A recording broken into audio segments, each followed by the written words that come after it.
we provide you the platform to turn your dreams into reality. Give wings to your aspirations with KR Mangalam University. America अब Iran से युद्ध को खत्म करना चाहता है, क्योंकि जिस मकसद से अमेरिकी राष्ट्रपति डोनाल्ड ट्रंप इस युद्ध में कूदे थे वो लगभग पूरा हो चुका है। अमेरिका ने एक तरह तेल पर जो वर्चस्व की लड़ाई में रूस और चीन को एक साथ बैकफुट पर धकेल दिया है। इसी वजह से हमने देखा कि अब रूस और चीन जो हैं एक दूसरे को सपोर्ट करते हुए नजर आ रहे हैं। रूस ने चीन को ऑफर भी दिया है। पहले अमेरिका ने वेनेजुएला में सत्ता परिवर्तन कर तेल के भंडार पर अपना कब्जा किया और अब कहा जा रहा है ईरान पर चौतरफा दबाव बनाकर उसे एक सीमित दायरे में बांधकर रख दिया है। लेकिन इसी बीच ये सवाल लगातार बना हुआ है कि क्या चीन और अमेरिका के बीच जो तनाव बढ़ रहा है उसमें ट्रंप के लिए क्या ईरान सिर्फ एक मोहरा है। आज हम इस खबर पर बात करेंगे और ये भी बात करेंगे कि आखिर जो पुतिन ने मास्टर स्ट्रोक चला है उसी बीच राष्ट्रपति डोनाल्ड ट्रंप ने कैसे चीन और रूस को एक साथ निपटा दिया। इसके साथ जानकारी के लिए हमारे साथ जुड़े हैं निपुण आलमबायन जी, विदेश मामलों के जानकार हैं। सर, मेरा सवाल है कि कैसे अमेरिका ने एक साथ चीन और रूस को अब किनारे लगा दिया, कैसे एक साथ निपटाते हुए नजर आ रहे हैं, और क्या ईरान सिर्फ एक मोहरा था बल्कि निशाना तो रूस और चीन था? ये तो देखिए सोनम जी, सबको पता है कि निशाना ईरान केवल एक बैटलफील्ड था जहां पर लड़ाई हो रही थी अमेरिका, रशिया और चाइना के बीच। बिल्कुल। देखिए, सबसे बड़ी बात क्या थी कि चीन जो है, ईरान हो या वेनेजुएला हो, इनसे काफी कम रेट में ऑयल ले रहा था, हैवी डिस्काउंट में ले रहा था, क्योंकि अमेरिका इन सब देशों पे सेशन लगाए हुए थे जी। तो अब क्या था कि चीन जिस प्रकार से कम रेट में आपका ले रहा था, तो अमेरिका ने पहले तो वेनेजुएला को कंट्रोल किया। हाँ। और वेनेजुएला की सारी कंपनीज को आज टैकल कौन कर रहा है? अमेरिका कर रहा है। बिल्कुल। ईरान की जो सप्लाई लाइन थी उसको पूरा चौक कर दिया गया है ताकि ईरान की ओर से सप्लाई न जा सके। तो एक निशाने से ये बात है कि ईरान और वेनेजुएला के माध्यम से कहीं ना कहीं जो चीन को सस्ते रेट पे आपको तेल मिल रहा था उसको ब्लॉक करने का प्रयास अमेरिका ने किया। और रही बात देखिए रशिया की, रशिया के पास हालांकि काफी रिसोर्सेज है, काफी तेल है, वो चीन को सप्लाई कर सकता है। मुझे लगता है कि वहां पर दिक्कत नहीं आएगी, पर रशिया को भी जो ईरान या वेनेजुएला और किसी कंट्री से काफी ज्यादा तेल मिल जाता था वो भी आपका ब्लॉक हुआ है। तो अमेरिका ने कहीं ना कहीं दोनों घटनाओं से अपने वर्चस्व को ऑयल इंडस्ट्री में एस्टेब्लिश करने का प्रयास किया है ताकि अमेरिका ही तेल का एक्सपोर्टर बने और अमेरिका की लीड में ही सारी कंपनीज चले। बिल्कुल। जी। और सर, यहाँ पर जो हथियारों की बात हो रही है, अगर हम जो चीन के हथियारों का इस्तेमाल कहा जा रहा है कि चीन ने ईरान को हथियार सप्लाई किए थे, वेपन सप्लाई, मिलिट्री हेल्प जो दी थी, उस पर राष्ट्रपति डोनाल्ड ट्रंप ने अब बयान दिया है। उन्होंने कहा है कि शी जिनपिंग से बात हुई है और यहाँ पर ईरान को हथियार नहीं दे रहे, ये चीनी राष्ट्रपति ने ट्रंप को कहा है। इसे कैसे देखते हैं आप, और क्या अब राष्ट्रपति डोनाल्ड ट्रंप के दिमाग में चल क्या रहा है, कैसे इस युद्ध को समाप्त करेंगे? देखिए, मुझे तो चीन ने तो माना नहीं है कि हमने वेपन दिया है, तो प्रेसिडेंट ट्रंप का दावा है।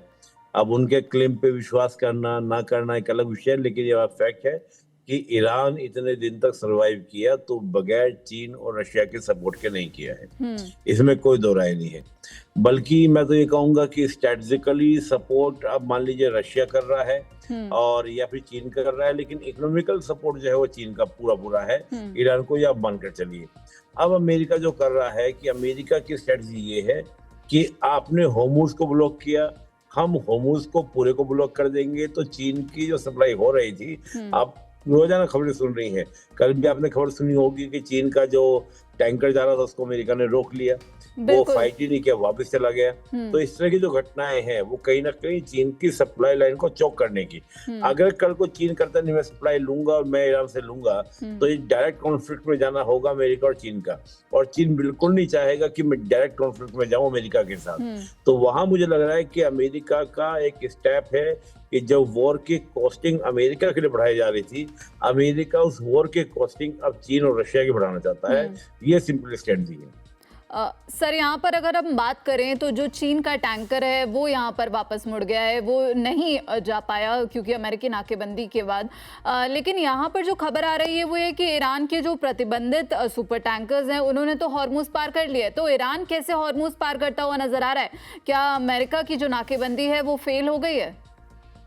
नहीं, देखिए क्या है ना कि बड़ा एरिया होता है, वहां से सारे टैंकर्स को ब्लॉक करना इतना आसान नहीं होता, लेकिन अमेरिका लगातार अपनी वहां पर क्या कर रहा है, फोर्स को या अपनी नेवी को डिप्लॉयड कर रहा है ताकि ज्यादा से ज्यादा हम पूरे एरिया पे निगरानी रख सकें और बिल्कुल। कोई भी टैंकर वहां से जाए तो उनको हम रोक सकें। तो मुझे लगता है कि 1-2 दिन में और ज्यादा तनाव बढ़ने की संभावना है। उस स्थिति में चीन पर प्रेशर होगा और चीन वो प्रेशर ईरान पर डालेगा और मुझे लगता है फिर समझौते की स्थिति बनेगी। सर, जो कहा जा रहा है कि पीस टॉक 2.0, उससे क्या क्या उम्मीदें निकलकर सामने आ रही है और कितना परसेंटेज है कि हाँ, इससे कोई, अब जो हमने देखा कि पाकिस्तान के इस्लामाबाद में जो बातचीत हुई थी वो बेनतीजा रही, असफल रही, क्या इससे उम्मीदें हैं कि इस बार इस बैठक से कुछ पॉजिटिव देखने को मिल सकता है? नहीं, मुझे लगता है कि देखिए पाकिस्तान के साथ डील वो टॉक्स होना, पाकिस्तान को तो केवल एक मोहरा बनाया गया था।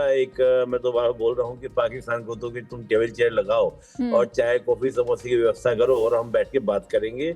मुझे लगता है कि अमेरिका ने डायरेक्ट ईरान का मूड भांपने के लिए कि ईरान का आखिर मूड क्या है जी। और ईरान के बैकएंड सपोर्ट कौन कर रहा है, चीन रशिया उस टॉक में किस प्रकार इन्वॉल्व होते हैं, उसके लिए फर्स्ट टॉक था। पाकिस्तान तो मीडिएटर, देखिए मीडिएटर कभी भी कोई देश बनता है तो वो बनता है जो दो देशों के बीच में शक्तिशाली देश हो। वो देश नहीं बन सकता जो दोनों ओर से घिरा हुआ हो और लगातार आपका फंडिंग हो, हर तरीके से डिपेंडेंट हो।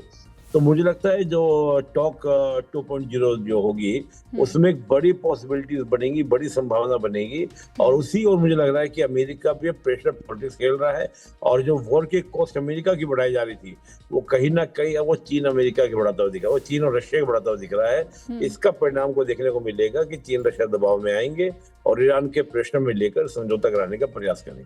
तो क्या हो सकता है कि ईरान के आगे हाथ जोड़ने पर मजबूर हो जाएंगे ट्रम्प? नहीं, अब जो स्ट्रेटजी उन्होंने चलाई है उस स्ट्रेटजी में तो मुझे लगता है कि दबाव वाली पॉलिटिक्स है ईरान के ऊपर, चीन के ऊपर, रशिया के ऊपर। और प्रेसिडेंट ट्रम्प को ठीक है, हम मानते हैं कि उनकी पॉलिसीज है, लेकिन आप अगर लॉन्ग टाइम में देखेंगी तो अमेरिका को इससे लाभ भी होगा।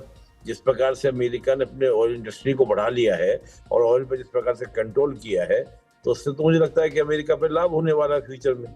लेकिन जो अमेरिका के दोस्त हैं वही अब ट्रम्प का साथ छोड़ते हुए नजर आ रहे हैं। अगर हम इटली की प्रधानमंत्री मेलोनी की बात करें तो उन्होंने इजराइल के साथ जो समझौता है वो तोड़ दिया और इस पर ट्रम्प हैरान भी हैं। उन्होंने कहा मुझे नहीं पता कि आखिर मेलोनी ने ये सब क्यों किया। वहीं ब्रिटेन भी अब ये कह रहा है कि ये हमारी जंग नहीं है, हॉर्मुज खुलवाना हम जो है कोशिश करेंगे, लेकिन यहाँ पर कूटनीतिक कोशिश करेंगे, लेकिन हम इस जंग में सीधे नहीं उतरेंगे। नहीं, ये तो देखिए नाटो का आर्टिकल 5 को एक्टिवेट करने के लिए प्रेसिडेंट ट्रम्प ने कहा था, तभी इन सब कंट्रीज ने, नाटो कंट्रीज ने मना कर दिया था। ये तो एक अगला प्रश्न क्रिएट हो रहा है कि नाटो का फ्यूचर क्या होगा जी। क्या नाटो रहेगा या नहीं रहेगा, वो प्रश्न बन रहा है। और देखिए अमेरिका को नाटो में रहने का, आज की डेट में हम बात करें तो अमेरिका के लॉसेस बहुत ज्यादा हो रहे थे। अमेरिका नाटो में करीब 12% तक अपना डिफेंस बजट रखता था, ये सब कंट्री 2% के आसपास भी रखते थे। हद तो ये है कि कनाडा जैसे देश तो 0.5% अपना बजट रखते थे। तो प्रेसिडेंट ट्रम्प का कहना यही था कि भाई आप लोग अपना बजट बढ़ाते नहीं हो, सारी जिम्मेदारी सिक्योरिटी की मेरे ऊपर आपने छोड़ दी है।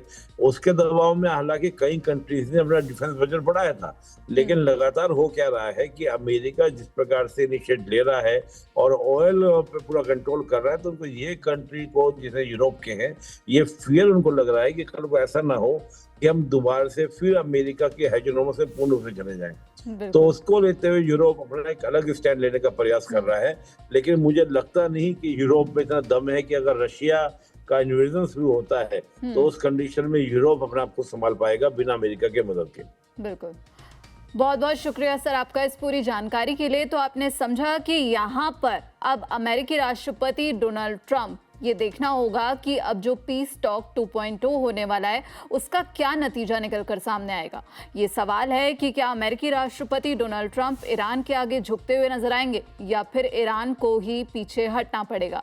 इस पूरे मामले पर आप क्या कुछ सोचते हैं? और भारत की तरफ से जो एक बड़ा बयान देखने को मिला हॉर्मुज को लेकर, जो भारत अलर्ट है क्योंकि आज ही यहाँ पर जग विक्रम जो है भारत में आया है, हॉर्मुज पार कर कर अमेरिकी नाकेबंदी लगी हुई है, लेकिन यहाँ पर पर यह भी कहा जा रहा है कि जो अमेरिकी नाकेबंदी है वो असफल होती हुई दिख रही है, क्योंकि ईरान लगातार अमेरिका पर पलटवार करता हुआ नजर आ रहा है। वहीं अमेरिका भी ईरान को धमकियां देता हुआ नजर आ रहा है। फिलहाल हॉर्मुज के खुलने की कोई भी ऐसी तस्वीर निकलती हुई नहीं दिख रही और अंदेशा नहीं लगाया जा पा रहा कि आखिर हॉर्मुज कब खुलेगा और ये युद्ध कब तक रुकेगा। इस पूरे मामले पर आप क्या कुछ सोचते हैं, हम जरूर बताइएगा। बाकी देश और विदेश की तमाम खबरों के लिए आप देखते रहिए दैनिक जागरण। नमस्कार।